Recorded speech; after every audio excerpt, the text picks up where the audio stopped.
Պարոն Կարապետյան, կա մի բան, որ երբեք չեք ասել Արցախի մասին, բայց այսօր կուզենայիք խոսել դրա մասին։ Արցախին չեմ ասել, որ հիացած եմ եղել Արցախի ժողովրդով, Արցախի ժողովրդի ինտելեկտով, Արցախի բնությամբ եւ կարելի ասել Արցախի ամեն ինչով։ Ես օրինակ չեմ հիշում գոնե մեկ բան, որ Արցախում ինձ վրա թողում էր հարցական տպավորություն։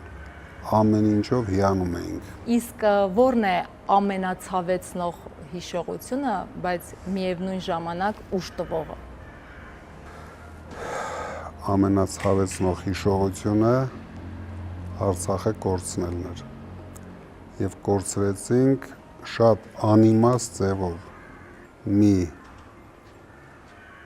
փոքրիկ խմբակի չհասկանալով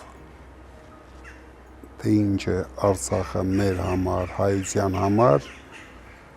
մենք կորցրեցինք մեր երկրորդ հայրենիքը։